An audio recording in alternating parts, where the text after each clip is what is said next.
خاموش وادیاں، آسمان میں تیرتے سینکڑوں غبارے اور زمین پر ایسے پتھر جو کسی اور دنیا سے آئے ہوئے لگتے ہیں۔ یہ ہے کپادوشیا۔ کہتے ہیں یہاں کی چٹانیں صرف پتھر نہیں، یہ صدیوں کی گواہ ہیں۔ سوال یہ ہے کہ ان عجیب ستونوں میں انسانی زندگی کیسے بسی؟ کہانی شروع ہوتی ہے ہزاروں سال پہلے، جب آتش فشاں پہاڑوں نے اس زمین کو راکھ اور لاوے سے ڈھانپ دیا۔ ہر طرف راکھ کا ڈھیر سا لگ گیا، پھر ایک دم سے زمین کا نقشہ ہی بدل گیا۔ پھر وقت نے ہوا اور پانی کے ساتھ مل کر ان پتھروں کو تراش دیا، گویا کسی انجینئر نے اس کو ڈیزائن کیا ہو۔ یوں یہ فطرت کا کرشمہ وجود میں آیا۔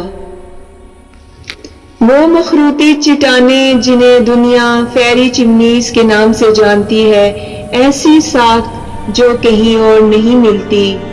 انسان کی حکمت نے انہی پتھروں میں انسان نے گھر بنائے، اور پھر خوبصورت چرچ کو بنایا گیا انہی پتھروں کو تراش کر، اور پھر زمین کے نیچے پورے شہر کو چھپا دیا گیا۔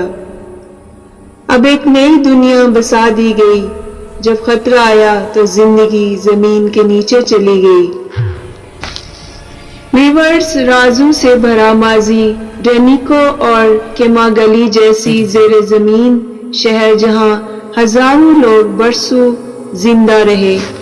یہ علاقہ عیسائی تاریخ کا بھی مرکز رہا ہے۔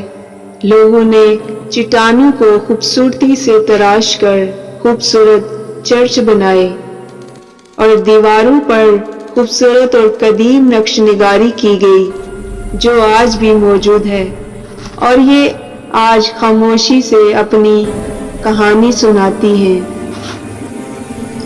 نقش نگاری اتنی عمدہ طریقے سے کی گئی ہے، گویا اس زمانے میں کوئی ماہر انجینئر نے اپنے ہاتھوں سے انہیں تراشا ہو۔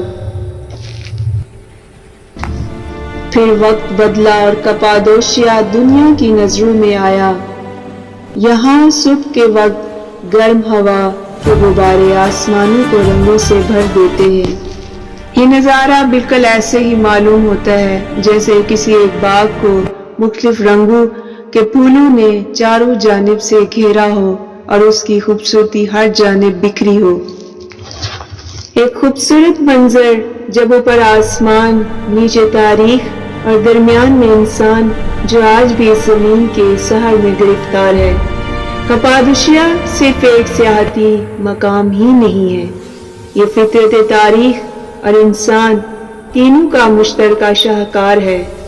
ایک ایسی جگہ جہاں زمین بولتی ہے اور وقت خاموشی سے سناتا ہے اپنی سب سے پرانی کہانی۔ امید ہے ویڈیو آپ کو اچھی لگی ہوگی، تو مزید ایسی شاندار تاریخی ویڈیوز دیکھنے کے لیے ہمارا ساتھ دیجیے، لائک، سبسکرائب اور شیئر کرنا نہ بھولیے گا، اور کمنٹ میں مزید بتائیے گا کہ آپ کو ہماری ویڈیو کیسی لگی۔ Thank you.